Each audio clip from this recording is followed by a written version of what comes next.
Before we begin the story of why did the lizard wait by the dryer every morning? A heartwarming tale of grief, comfort, and quiet companionship, I invite you to get comfortable. Let the world fade for a while. If you find yourself drawn into these quiet tales, feel free to like and subscribe. It helps more stories find their way to the firelight. Now, let's begin. It always began the same way. Every morning, at precisely 6:47, just as dawn began to brush its gold across the frost-bitten windows, he was there. A lizard, small, green, still as a held breath, waiting patiently by the dryer. No matter the season, the weather, the quiet grief that drifted through hallways like unseen dust, he came. The laundry room was always dim at that hour, humming softly with the turning drum. And he was always sitting just to the left of the baseboard, where the tiles slanted, eyes half-lidded, tail wrapped neatly around clawed feet, as though he'd been sent. He didn't flinch when the door opened. He didn't scurry when footsteps approached. He only waited. It unnerved the neighbors, the few who ever caught sight of him. Odd behavior, someone muttered once. They usually flee when humans approach. But he never did. He would arrive just minutes before the dryer kicked on. Sit quietly. Absorb the warmth flowing outward in slow breaths, like comfort made tangible. And he stared, not out of fear, but something else entirely. People wondered, why this lizard? Why this place? Why this moment, every day, without fail? No one knew, but one woman noticed. And she would come to understand what others did not, that this was no ordinary lizard. This was a story, written not with words, but with silence, with warmth, with watching. And his name was Marty. No one gave it to him. Not truly. It simply fit. You see, this isn't a story about reptiles at all. It's a story about comfort. About things unseen. And about how even the smallest life can become guardian to a wound too quiet to name. It's the story of why, every single morning, one lizard waited by the dryer. And what he'd come to heal. The first Saturday after the funeral, Ella stood in the middle of the hallway holding a missing sock in her hand, unsure why she'd come into the room in the first place. The morning light poked through half-closed blinds, illuminating the dust on the baseboards and the faint outline of Harold's slippers by the door, untouched since March. She didn't speak to anyone much that week. The house no longer echoed with his voice, just the gentle creak of old floorboards and the hesitant turns of the kitchen clock. One afternoon, distracted and aching, she poured coffee into a teacup and left her own mug in the fridge.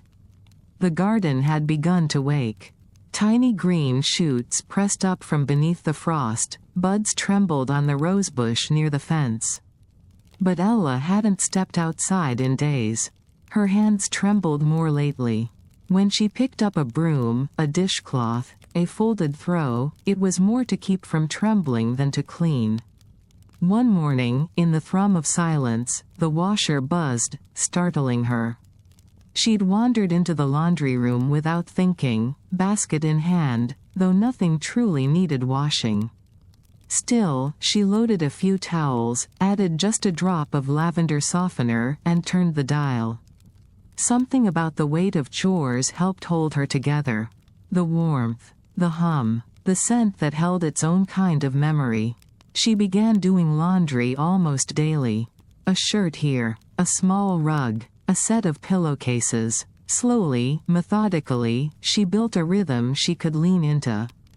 Wake, start the wash, pour tea, fold slowly. The house began to hold her a little more gently. Then came Tuesday. It was raining, softly, the way April sometimes does when it's not sure whether to apologize or linger. Ella moved carefully through the kitchen, socks catching on the tile. She reached for the laundry room door, pushing it open with a sigh. And froze. There, right in front of the dryer, sat a small green lizard. Silent, still, watching. Her first instinct wasn't fear. Nor did it even feel like surprise.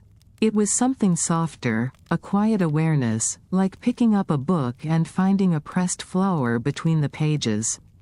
Familiar. Unexpected. He didn't move, not even his tail, just sat with a kind of calm that rooted itself in the air. Ella blinked, then stepped forward. "Well," she murmured, voice fogged from disuse, "aren't you early?" The lizard didn't respond, of course. But his eyes followed the way she moved. Not predator or prey, but as if she were something worth knowing.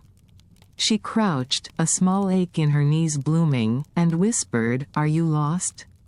Still no flinch, no skitter to the walls or corners. She stood back up slowly, not wanting to scare him. Started the cycle. The dryer hummed, gently, rhythmically. The lizard stayed right where he was, just to the left of the baseboard, near the tilt in the tile. "Strange place to nap," she said under her breath, and walked out. But all afternoon, she thought of him. The next morning, same time, same weather, soft dawn, he was there again. Perched quietly, waiting. This time, she paused in the doorway, folding the edges of her robe tighter. The dryer wasn't even warm yet. He hadn't come for the heat. She stood for a long moment. Then, almost without thinking, said, "Marty." It escaped before she understood. No memory of knowing someone by that name. No reason it should feel right. But it did. The lizard blinked slowly. She half smiled. "Well, Marty, you're either very brave, or very lost." He stayed as the dryer hummed to life. Stayed as she folded a few towels and placed them inside the basket. Stayed until the last cycle ended. When she turned again, he was gone. Disappeared as quietly as he'd come. But a tiny smear of warmth lingered on the tile where he'd sat, as though something sacred had settled there briefly. Ella stood in the doorway for a moment longer. Then whispered, "See you tomorrow." A pattern began to settle into the soft seams of Ella's mornings. By the third Tuesday, she no longer flinched when she opened the laundry room door to that quiet green presence. He was always there, waiting beside the baseboard slant, motionless except for the slow flick of his tongue. She had said his name, Marty, just once out loud. And yet, in her mind, it was etched as if she'd always known. Not a pet name, not a nickname. A recognition. He'd become part of the fabric, in the hush between dryer cycles and the low whir of warm air. A silent companion folded into the corners of the day. She left the door cracked now, just enough. Enough for him, she imagined. He never arrived when she did.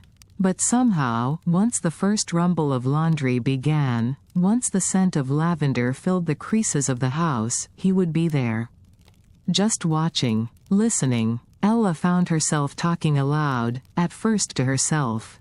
A commentary on how thin the towels were getting, how the dryer made a new sound sometimes. But slowly, surely, those words angled toward Marty. "You ever think about how socks escape?" she asked one morning, pairing two mismatched ones with a sigh. "I think Harold used to lose them on purpose. Started a rebellion." The lizard blinked, unmoving.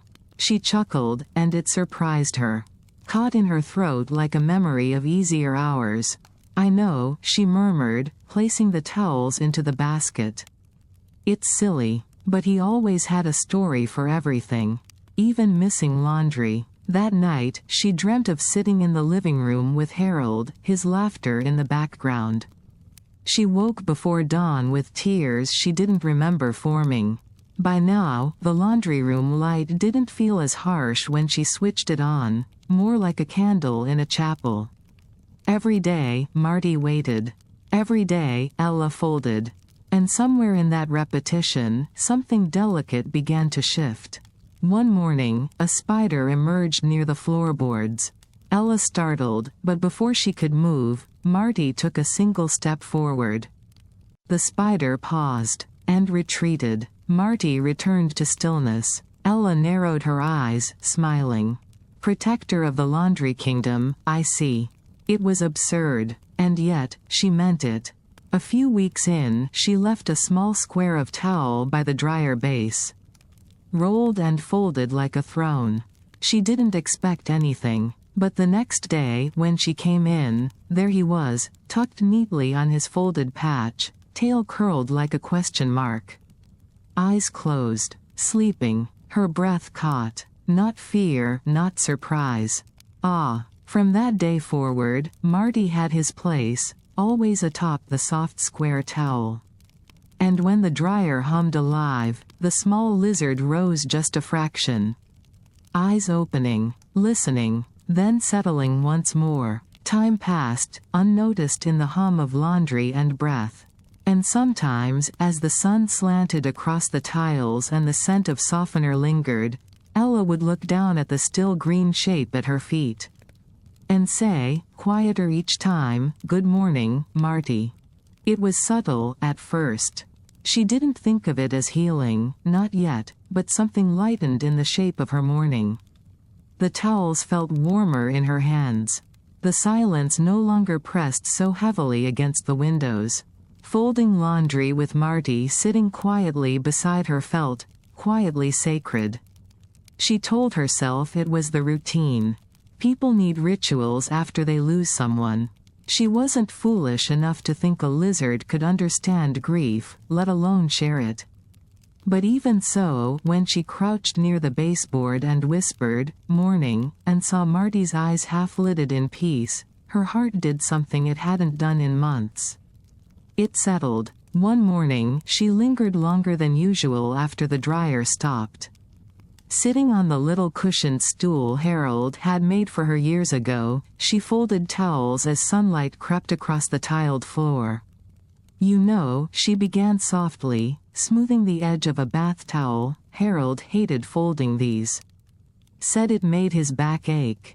Marty didn't move. He'd sling one over his shoulder, declare it done, and leave the rest wrinkled in the basket, she said, lips turning toward a smile she hadn't worn in some time. "Drove me mad," she sighed. But this time, the ache in her chest didn't swell. It softened. Later that evening, she passed the hallway where Harold's robe still hung. For a moment, she didn't look away. The dull grief was still there. But it no longer consumed every shadow. The next day, she brought a hand-wash sweater into the laundry room. Not to wash, just to feel near something he wore. She sat with it in her lap, humming under her breath. Marty blinked slowly, the way she imagined someone might listen. So she told him things. Silly things. About Harold's snore fits that scared the cat. The way he'd never measure ingredients but always got the soup just right. About how on winter nights, he warmed her hands between his, gentle, worn hands that had built nearly every piece of furniture in the house. As the days passed, she spoke more.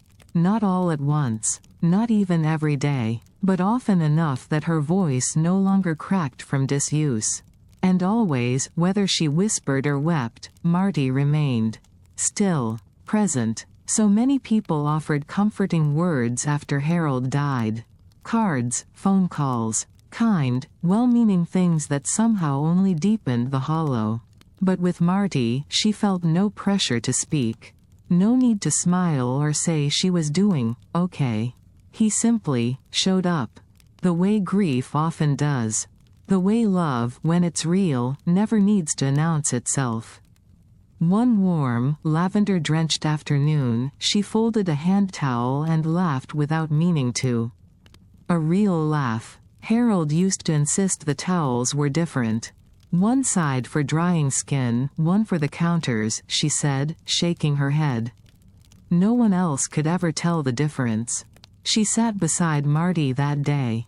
Just for a minute. Just enough to feel the warmth spread through the tile, through the towel, through the small, silent companion who had, with nothing to say and nowhere to be, become something precious.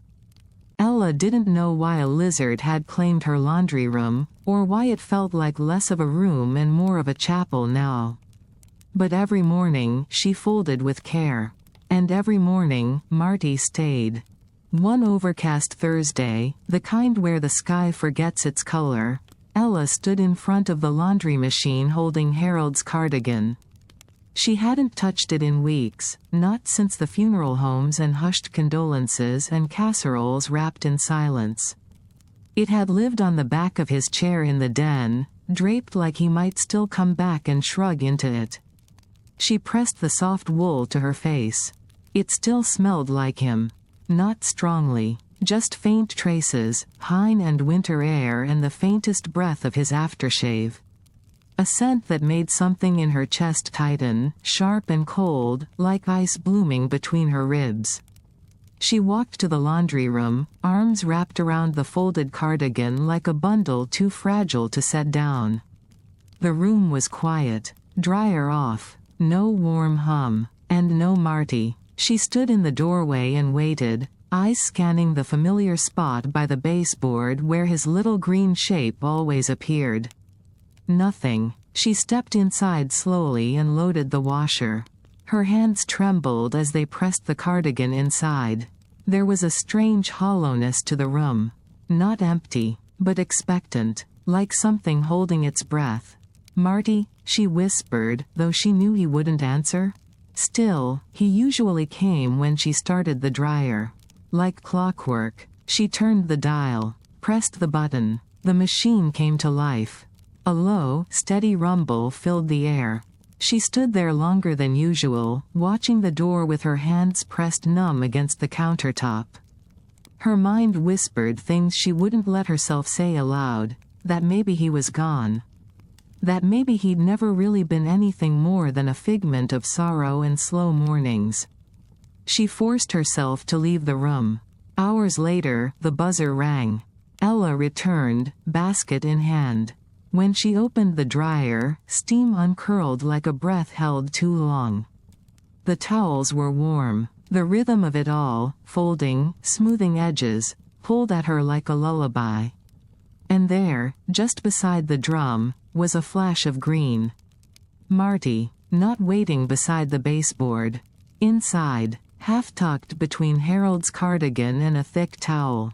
Not panicked, not confused. He turned his head slowly, golden eyes blinking up at her once. Then, wordlessly, laid his small body along the folds of the sweater.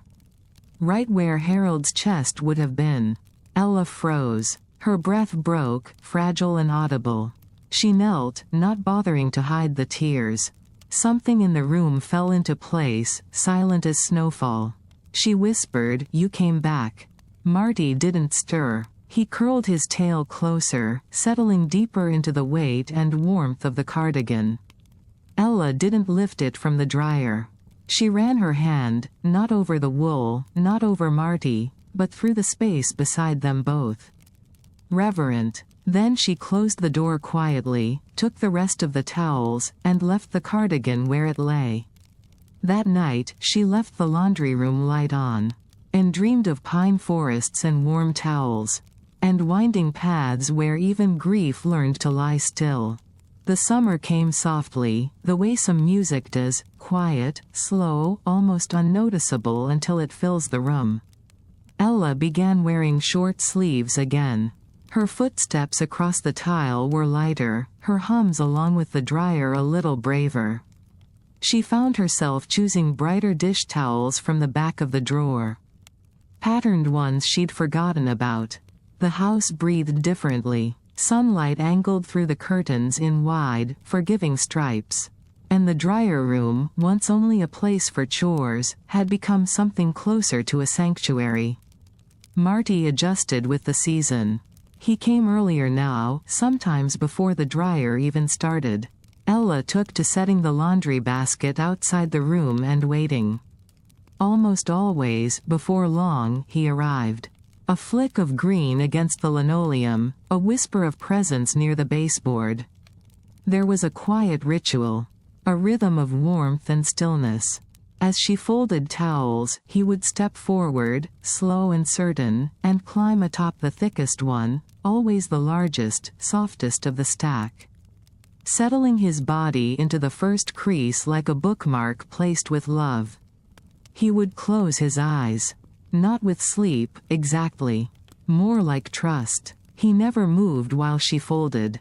Could have, maybe, but didn't. Sometimes, when the cycle ended and the warmth began to fade, she delayed folding. Just stood there, letting the air wrap around them both. She no longer asked why. One Sunday morning she paused, hand on a fluffy bath sheet. Her fingers hesitated. "I don't think I know how to name this," she whispered. Marty didn't move. She smiled faintly. "Doesn't mean it isn't real, though." In the afternoons, she returned to the garden.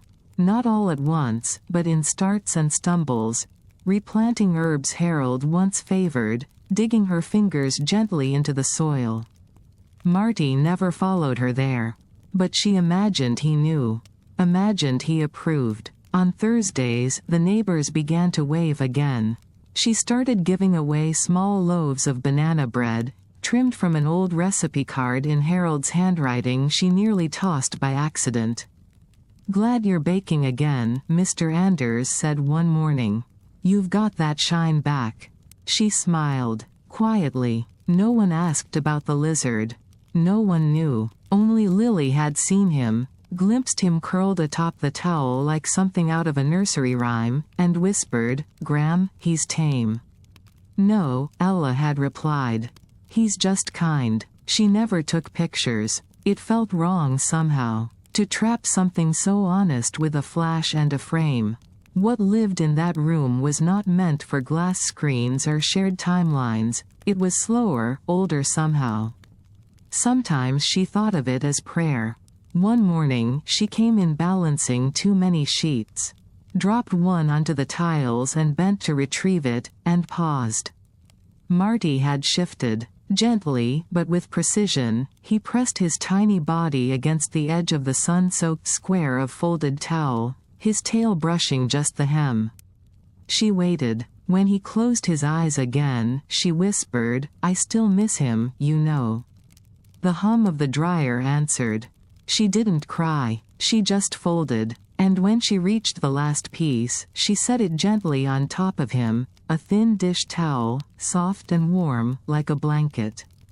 He didn't move, and she, somehow, felt braver than she had in months. The garden flourished. Little tomatoes bowing heavy on the vine. Basil spilling from the pot by the fence. She clipped flowers for the dining table again. One afternoon, she found herself singing. Not loud, just under her breath. She walked through the hall, folded laundry in hand, and paused briefly to adjust a framed family photo. For the first time, it did not ache. In the laundry room, the light fell golden across the floor. Marty blinked at her, slow and sure. Ella set the basket down and smiled. "Nice to see you too." It was the kind of July evening where the breeze barely moved and the lavender out front hung heavy with heat. Ella had swept the breezeway and baked a lemon scone cake. Her granddaughter, Lily, was coming to visit. It had been months since she'd last stayed the night, busy with school and summer swim team and all the important things 12-year-olds kept tucked just behind their bright eyes. Ella didn't mention Marty on the phone. She hadn't the last few times either.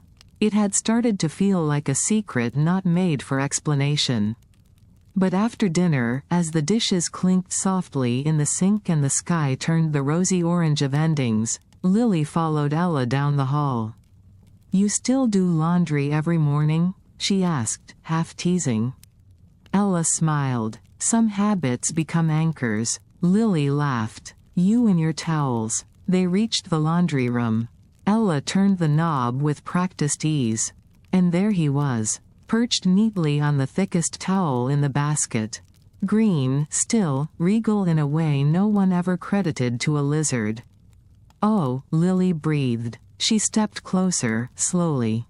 "Gram, he's real." Ella didn't respond, just watched her granddaughter's face shift from disbelief to marvel. Marty blinked, slow and steady.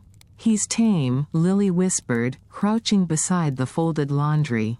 Ella shook her head. "No, sweetheart. He's just kind." Lily didn't say anything for a while.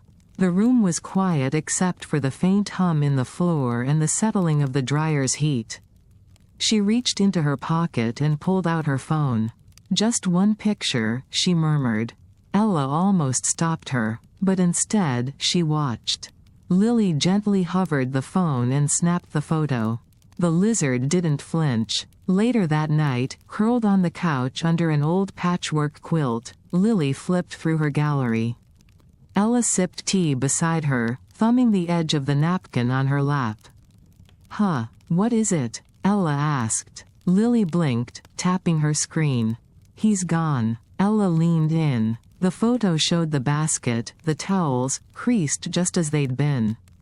But no lizard, no blur, no shadow, just absence, as if he'd known. Ella smiled faintly, not surprised, not really. "That's strange," Lily said, frowning. "Do phones glitch like that?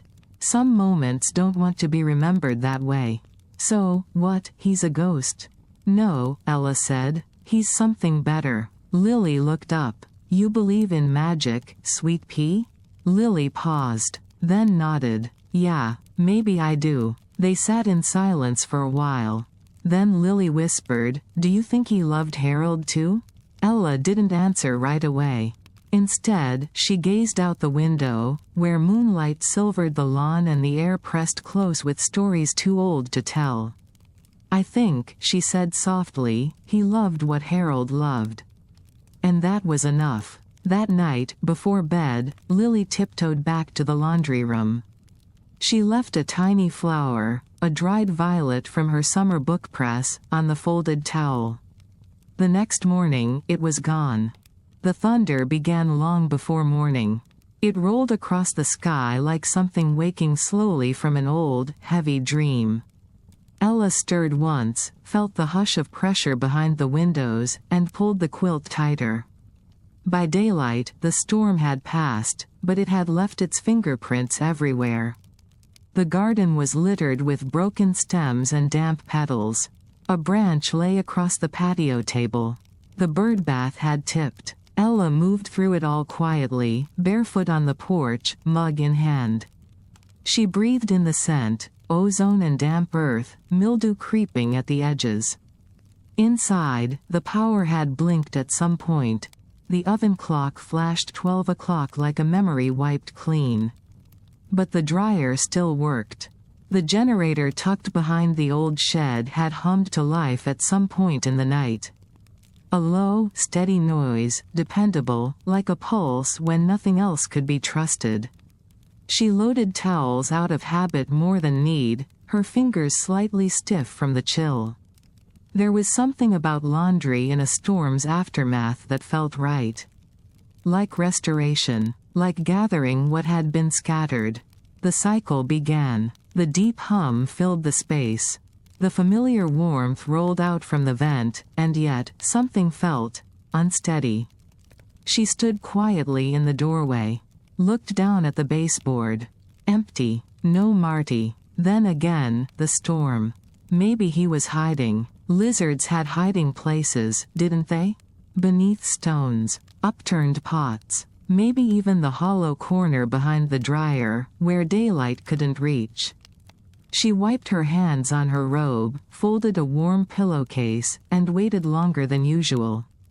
Nothing. There was an ache then, unexpected and sharp, a hollow thrum like a missing heartbeat in the walls of the room. She went to the window, pushed it open just a little. Rain had left streaks of copper along the sill. "Marty?" she called into the wind, low and uncertain. She scanned the garden. Checked the edge of the planter boxes, the scattered leaves beneath the rosebush. Nothing. "No," she murmured, wrapping her arms across her chest. "It's just one day," she told herself. One quiet morning. Still, she moved through the house like shadow. Didn't turn on the radio. Didn't tap her fingers on the counter like she used to. She opened the back door, let the wind in from the trees, and listened for the world breathing. She whispered his name again, this time into the hallway, her voice thinner than she meant it to be. Something in the dryer buzzed, sharp and final. Back in the laundry room, the towels sat finished, warm and folded with practiced hands.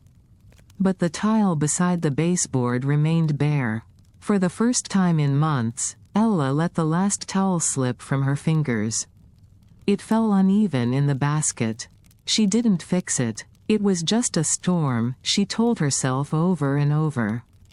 But some storms do more than break branches. They silence something inside you. And as the light dimmed behind heavy clouds, she stood in the doorway once more. Then, softly, so softly she barely realized she'd spoken, she said, "Come back." And the dryer hummed on, empty and warm. 3 mornings and still no sign of Marty.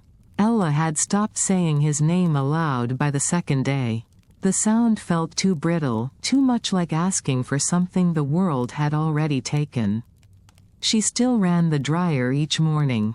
Still folded the towels with care. Still glanced, without meaning to, at the baseboard beside the gentle slope in the tile. Empty. But on the 3rd morning, something was different. She stepped into the laundry room, the warmth already drifting in slow currents through the quiet. And froze. Marty was there. Not beside the baseboard. Not curled atop the towel stack.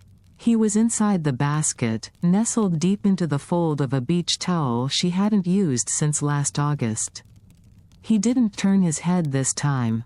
Didn't blink or shift. Just lay quietly, his tiny green body tucked alongside the towel's edge as if he'd arrived hours earlier and waited, unmoving, for her to join him.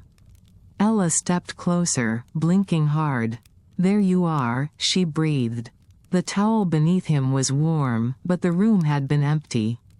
She hadn't started the dryer yet. Hadn't even loaded the wash. "How did you?" She crouched slowly, knees aching with the motion. That close, she could see the stillness of him, not rigid, just complete. Intentional. And there, curled between the tiny toes of one outstretched foot, was something else. A pine needle. Dry. Small. Curved at the end like a comma in a sentence she hadn't yet finished reading.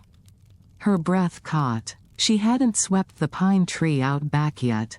Not since the storm. And none of its needles ever reached the laundry room. She reached a finger close, didn't touch him, just hovered near the towel's edge. "Harold's scarf," she whispered. "The one we brought back from the cabin that winter." Marty didn't stir. She looked down at him, struggling to understand the shape her heart was making inside her chest. "You didn't forget," she said.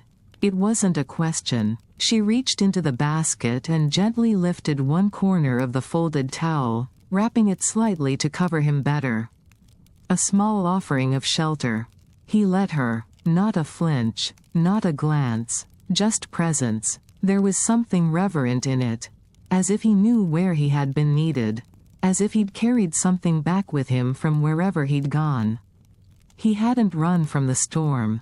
He'd been gathering. Ella felt a heaviness loosen from her ribs, like a knotted thread finally slipping free. "I missed you," she said. Marty lifted his head, just slightly. A long blink. Then settled again into the towel's fold. Ella sat on the stool, hands in her lap. She didn't fold the rest of the laundry. Didn't even touch it. Instead, she watched him.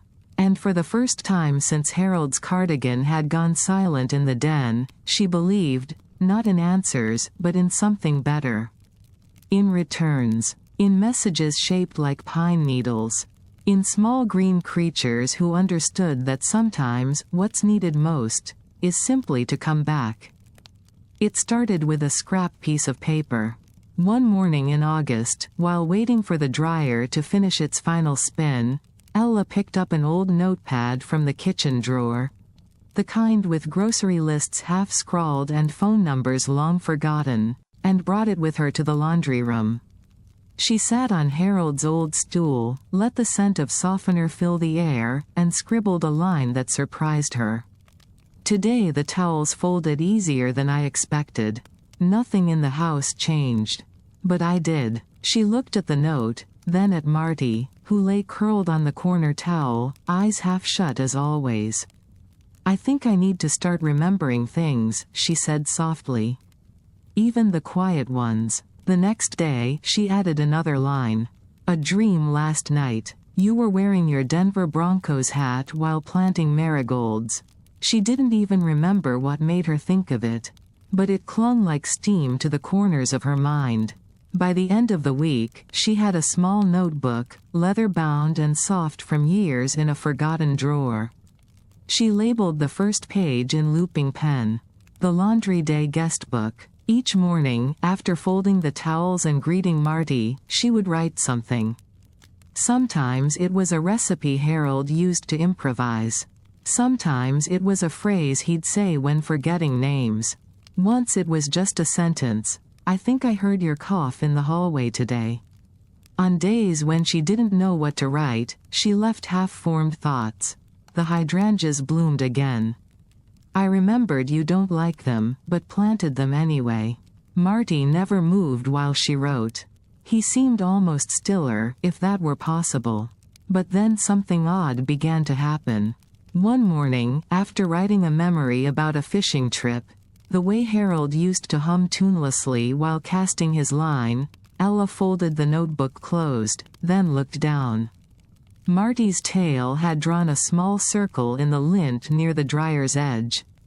Perfect. Intentional. She stared. That afternoon, she opened the notebook again and read aloud one of her older entries. You wore mismatched socks at our wedding rehearsal. Claimed it was a statement.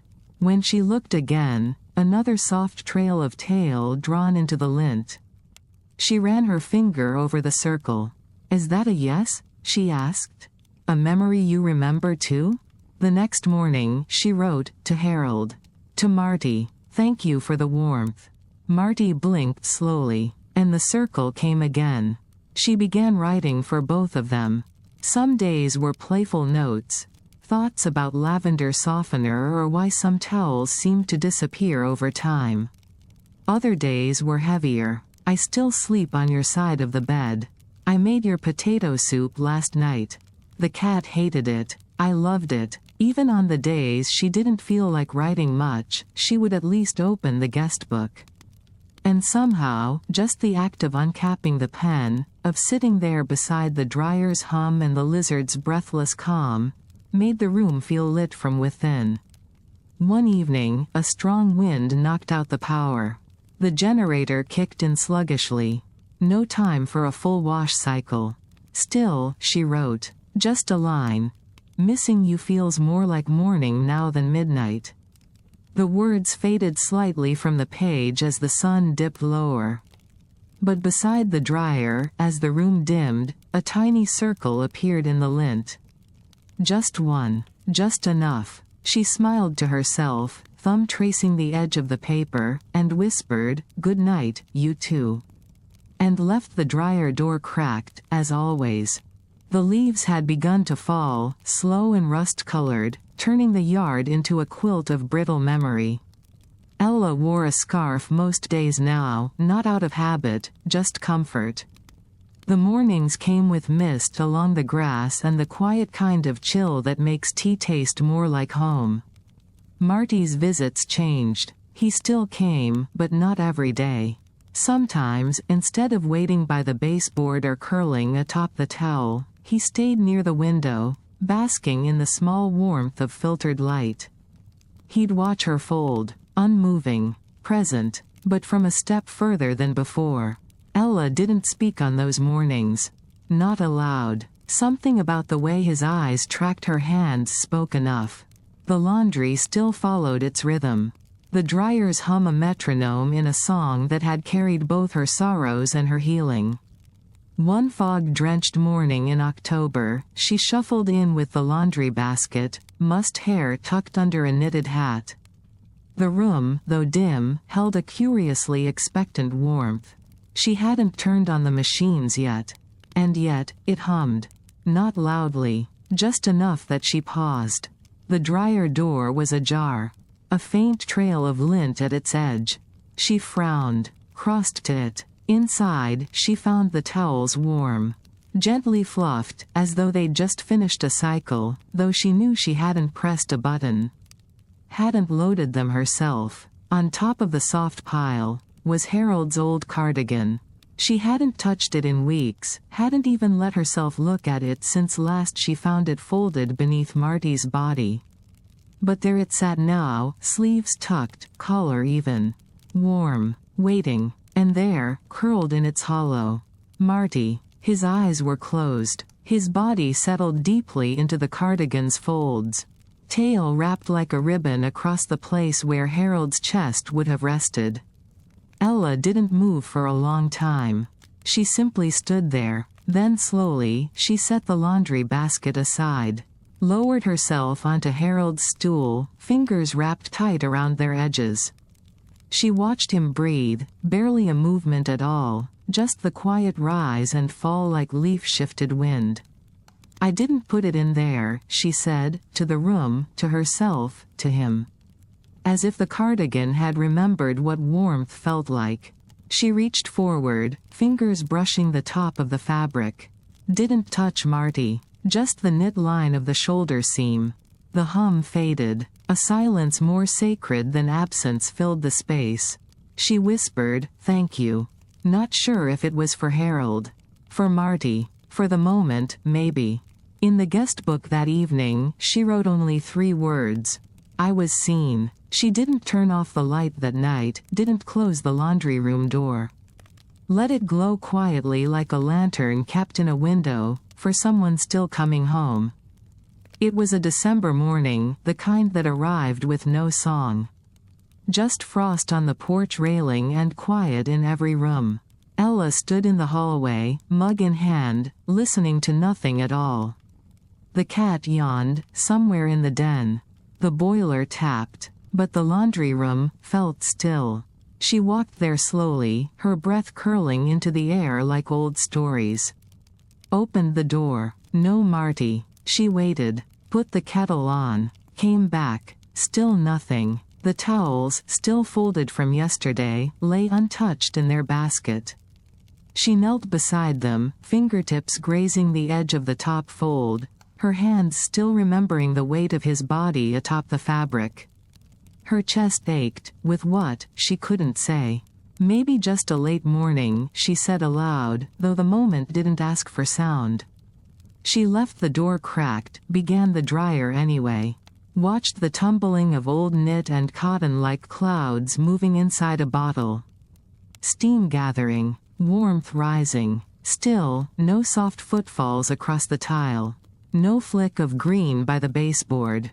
No slow blink to say, "You're not alone." By noon, the basket sat full. She folded carefully, still hoping with each crease and corner that she'd see him appear. That the rhythm might summon him. But the tile stayed bare. She leaned against the wall, holding a small towel to her chest.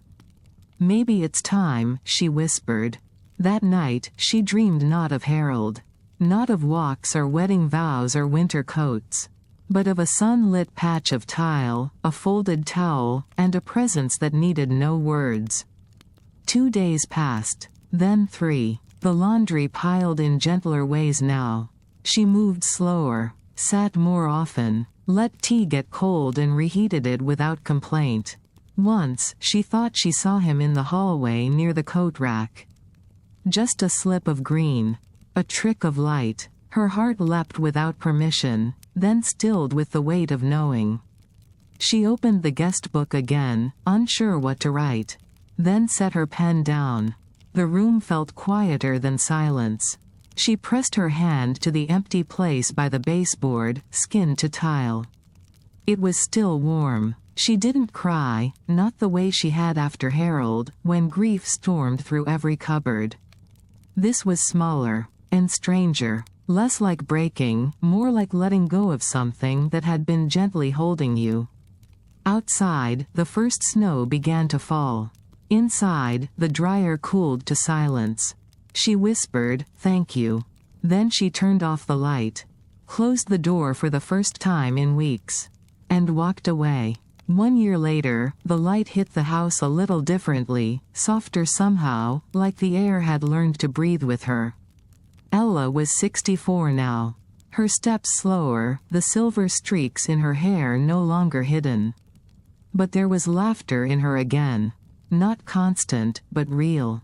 The laundry room had been painted in early spring, light blue with cream trim, the color Harold used to call sky before coffee. A small photo frame sat beside the detergent, a picture of a folded towel under sunlight. Marty's towel, though of course no one else would know. She kept his square still tucked near the baseboard. Didn't fold it, didn't wash it, just left it, exactly as he'd last used it. Lily came with her daughter now, just turned 4, a whirlwind of questions and glitter glue. They visited on weekends when the air smelled like rosemary bread and turned earth. That Saturday morning, Ella poured tea and called down the hall, "You two want to help fold today?" Lily laughed. She thinks folding is magic. Well, Ella said, smoothing her hands over her apron. She might be right. Inside the laundry room, the dryer's hum was low and steady. The air was warm. Ella set the basket on the bench. Lily knelt beside it, already sorting with practiced ease. And the little one, bright-eyed, leaned down onto her elbows and peered under the dryer. "Nan?" "Yes, Bird? I saw something green," she whispered. Lily didn't hear, but Ella looked up sharply. "Where, sweetheart?" By the door, the girl whispered again, pointing to the slim crack beneath the frame. It ran away. Ella walked slowly to the door. Kneeled. Nothing there now. She pressed her palm to the lowest tile. Still warm. She turned gently, eyes shining. On the very top of the folded towels was a single pine needle, delicate and browning at the tip, curved slightly, like a breath of something remembered. She picked it up in silence and let it rest atop Marty's towel square by the baseboard. No one said anything, but that night, Ella left the laundry room door slightly open. Just enough. And when she made her last cup of tea before bed, she caught herself smiling, without realizing why. Time passed. The seasons folded into one another with the ease of well-worn linen. The house changed. A fresh coat of paint. New owners. The older couple who bought it marveled at its charm. "The laundry room gets more morning light than you'd expect," the woman said the first week. "And the towels always come out warmer than I remember from our old place." Her husband chuckled. "Dryer's probably better here." They didn't question much. Moved in their furniture. Replaced curtains. Replanted part of the garden. But some things lingered. Their cat, a sleek tabby named Junie, took to sitting just outside the laundry room door. Every morning, still and alert, like she was waiting for something only cats can sense. "She's obsessed with that spot," the man laughed one afternoon. "Won't budge until after the dryer finishes." "Maybe it's the sound," the woman offered. But she noticed it, too. Towels occasionally tumbled off folded piles, alone in a quiet room. Always the top one. Always folded perfectly again when she swore she hadn't returned. Once, she left a robe folded on the bench and found it in the dryer the next morning, fluffed warm, as if waiting for her shoulders. She told herself she was forgetful. That routines get baked into homes. That warmth clings to things.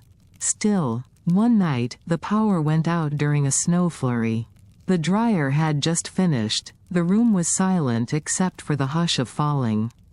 When she opened the door to check, the towel at the top of the basket felt unusually warm. Warmer than it should have been. She pressed her hand to the tile by the baseboard. It held heat. Just barely. Nothing startling. Nothing unnerving. Just kind. She never told her husband. Not in words. But the next week, she placed a folded washcloth near the wall where the grout dipped slightly, like an old habit passed down without instruction. And sometimes, during the dryer's low whir, she thought she smelled lavender that wasn't from her detergent. Soft and faint, like something remembered you. Junie still waited at the door most mornings. Sometimes a flick of her tail, ears perked, as if the room had caught her attention in a way she couldn't explain. Once, she pawed gently at the door. Just once. And the woman swore she saw, just for a heartbeat, a small shadow curl across the tile inside. It was gone when she looked again. But the room felt full. Not of sound, not of movement, just presence. Some mornings, when folding clothes warmed by machines and memory, she would whisper without meaning to, "Thank you." Not knowing why, just that it felt right. Some stories keep breathing, even when no one is left to tell them out loud. Years passed, as they always do. Paint faded, gardens changed shape, floors were sanded clean of the footsteps before. But the laundry room, small, tiled, warmed by a vent and a memory, remained. Children played in its shadow. Tears were folded into towels without anyone noticing.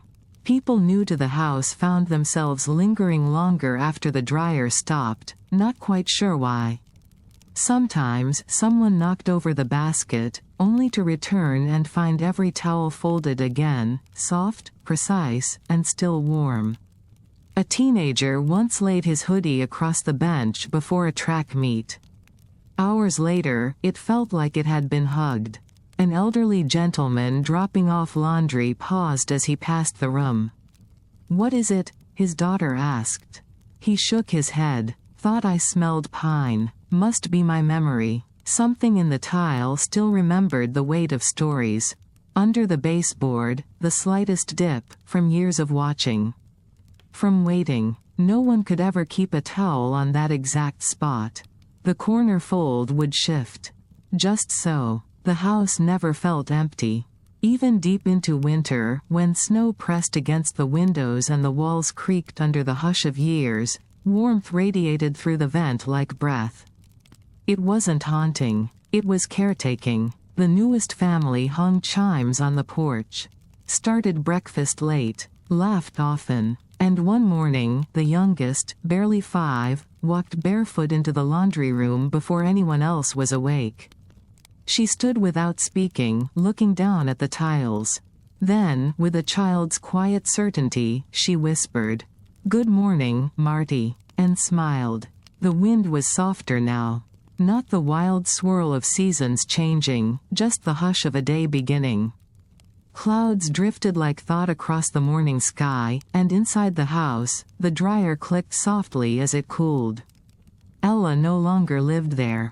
The old blue coat still hung near the back door, but the voice that once warmed this house had moved on.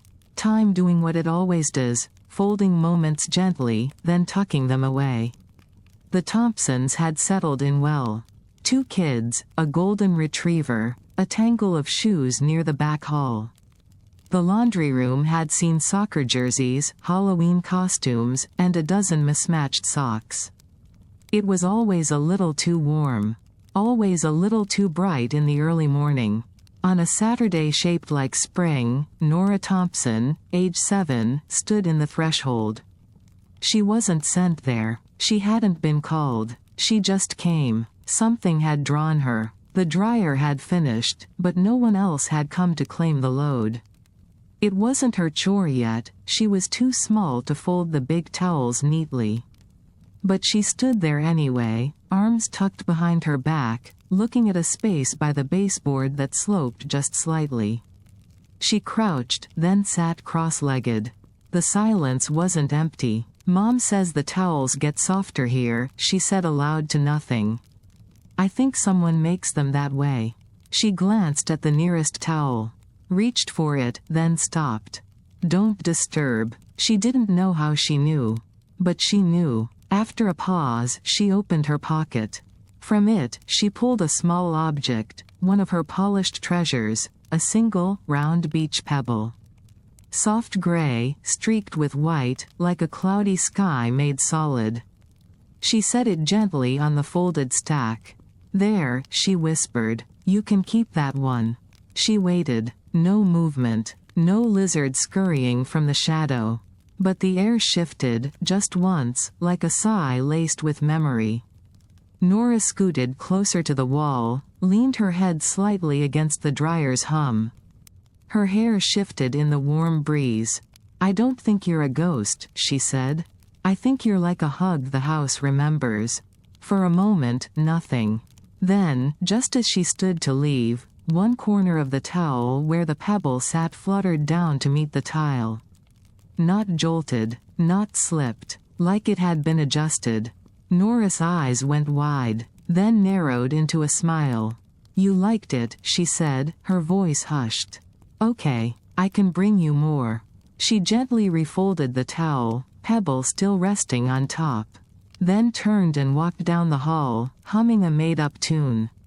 Light on her feet, certain in her offering. Minutes later, her big brother walked in to retrieve his hoodie. He paused, frowning. "Did you just run the dryer again?" Their mom shook her head. "Didn't touch it." He picked up his hoodie and blinked. "It's warm," he mumbled. "Almost hot." The laundry room, quiet behind him, let the warmth linger. On the baseboard, a faint shape traced in lint swirled into a tiny, perfect curve. A circle. Just one. The towels folded easily that day.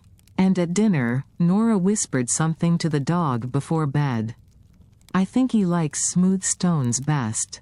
The dog tilted its head. And the wind sighed through the garden without rush, without edge. Spring had come again. And somewhere beneath the angle of tile and time, something small and unseen kept watch. Still, kind, present, always waiting, exactly when it was needed most. The wind danced through the garden with the scent of rosemary and old secrets, brushing over wind chimes that tinkled like lullabies worn thin from use.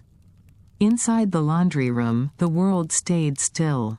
Warm sunlight picked its way through the cream-colored curtains, falling in angled shapes across the floor. It touched the baseboard where the tile dipped. It touched the dryer, which had finished its last cycle hours ago. And it touched the little stack of towels, folded with quiet, habitual kindness. Near the bottom drawer, a notebook lay cracked open. Not new, the spine was mottled and the paper slightly yellowed. A child's hand reached for it. Nora. She sat cross-legged beside the towel basket and held the book gently, the same way she imagined someone might hold a sleeping bird. She flipped to the last page. There were so many entries, most she couldn't read fully. Some were smudged with time, others full of names she didn't know. But they all felt warm. She picked up the pencil nearby and hovered for a moment. Then, in her slanted, second-grade hand, she wrote, "I saw you once. You never spoke, but I think you smiled in your quiet way. Thank you for catching the towel when it fell." She added a drawing, a very green lizard with wide eyes. Underneath, she wrote, "You're better than a dragon." When the page was done, she closed the notebook softly. Not snapped, not rushed. As if she understood the page needed to rest. She stood and placed a new pebble, blue this time, beside the one from last week on the folded square at the baseboard. Then she left the room without a word. Later that day, the pebble was gone. So was a single lint circle, swept from the edge of the baseboard tile. And in its place, a faint curved line, like the edge of a smile seen inside a dream. Ella returned once, a few weeks later. She parked beneath the flowering dogwood, heart unsure as her hands pressed against the breeze. The Thompsons had invited her. Lily had written, too. "Come see the garden. Come see what's lasted." Ella had hesitated. Some doors, once you close them, prefer to remain so. But when she stepped inside, it was like inhaling a long-forgotten song. The air didn't startle. It welcomed. Nora met her at the door. "Would you like to see where I leave the pebbles?" she asked. Ella nodded, silently. Inside the laundry room, not much had changed. The paint had brightened. A small step stool sat beside the machine. And near the baseboard, on a folded towel that had somehow never needed replacing, lay a single violet. Pressed flat, Ella's breath stuttered in her chest. She reached for the towel's edge. Let her fingers graze the warm fabric. Then she noticed the notebook, still on the shelf where she used to keep detergent. She picked it up and turned to the back. A few pages in, her words still waited. She smiled, then closed the cover, eyes stinging just slightly. "Do you believe he's still here?" Nora asked, her voice too young to doubt, too wise to pretend. Ella looked down at the tile, at the folded towel, at the violet. Then she said, softly, "He was never really gone." Outside, the chimes stirred once. Inside, the warmth held. And no one needed to speak after that. Nora's dad left his socks unfolded again. She stared at them in the laundry basket, a pile of crooked colors, and gave a small, thoughtful sigh. Then, sitting cross-legged near the baseboard where the tile tilted into its familiar slope, she began sorting. The dryer gave a final huff beside her. The air was warm, weightless in the way that made you forget it hadn't always been. "I told him I'd teach him to match them," she said gently, plucking out a blue-striped one. "But he said dads shouldn't need sock matching lessons." She glanced at the folded towel square still tucked in its sacred place. No movement, but she didn't expect one. Things didn't move in the laundry room the way they moved in other parts of the world. They lingered. She folded the socks carefully. Not perfect, but full of effort. And something small touched her elbow. Just air, she told herself. Still, she paused. "Guess what I did today," she whispered, setting another folded bundle in its stack. "I told Mrs. Haley at school that the dryer is a time machine." Her voice lowered conspiratorially. "Sort of." She reached into her pocket and pulled out a marble, sea glass green, cloudy with wear, and held it a moment in her palm. "I said it doesn't take you to other years. Just helps you feel ones you miss." She set the marble gently atop the other objects on the folded towel at the baseboard. The blue pebble, a dried leaf, a tiny ribbon from a hair braid. A collection of almost nothings. Tokens of belief. "I think memories like warm corners," she added. Silence met her words. But she wasn't discouraged. She pressed her hand on the tile. The warmth was fainter now, further away, as if stretched through layers of time, but it was still there.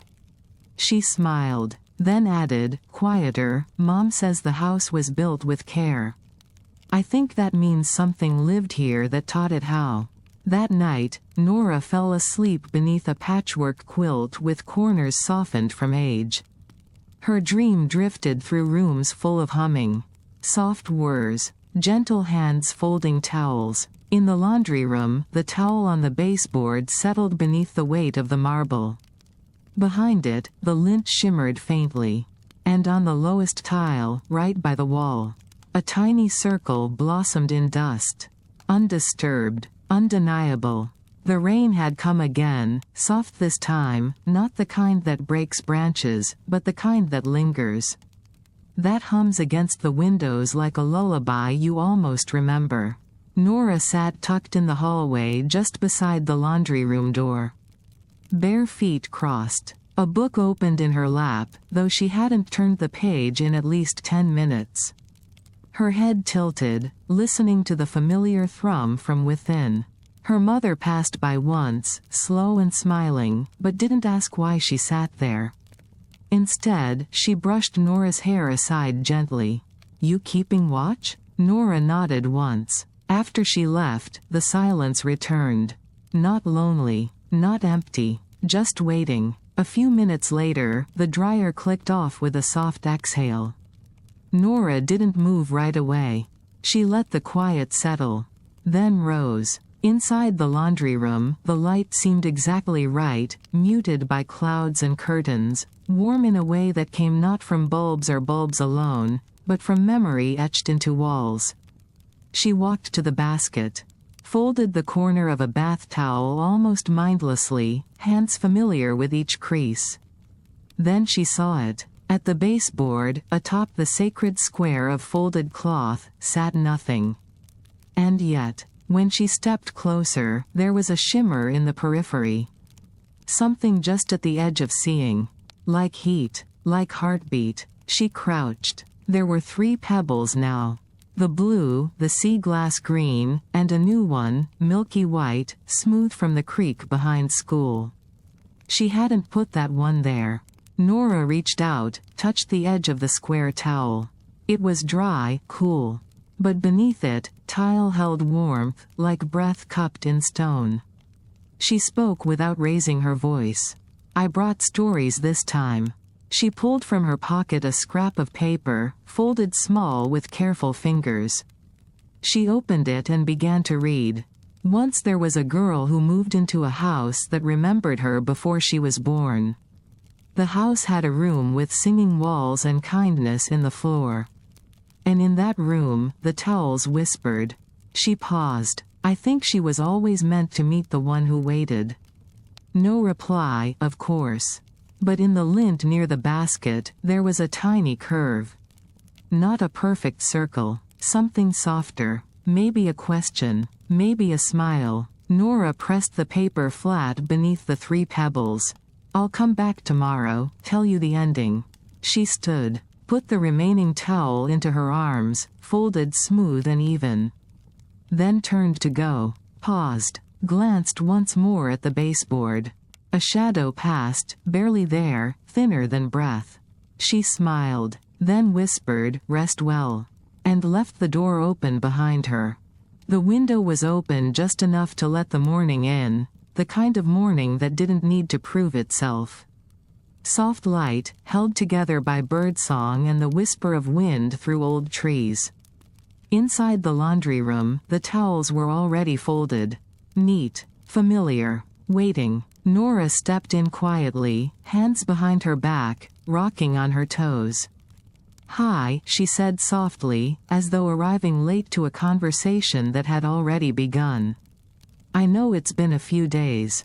The baseboard tile held the same slope it always had. The folded towel still lay in its place. But even in the stillness, something felt alert. "I think I understand now. Or, I don't. Not all of it, but I understand enough." She knelt beside the folded cloth and reached into her pocket. From it, she pulled a single shell, pale and curved like a half-closed eye. She set it gently at the edge of the towel. "I miss my grandpa more in spring." "Is that weird?" she asked. "Everyone talks about fall, because of remembering, or cold, or holidays. But I think spring is when the empty parts echo more." She rested her hand on the floor. Not searching, just grounding. She didn't need a shadow or a shimmer today. Just the quiet that always answered with a kind of knowing. "You taught me how to listen. Not just to people, or trees, or sounds," she said. "But to the way something breathes when no one's looking." The light shifted on the tiles.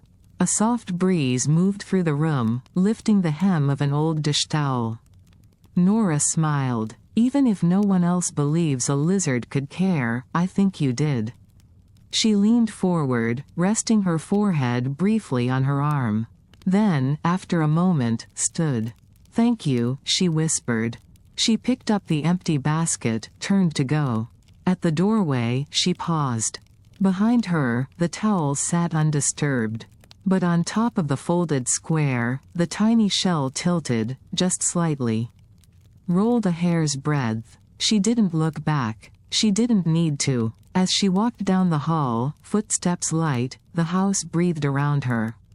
Not loudly, not with ceremony, just presence. And in the laundry room, warmth lingered longer than it should have.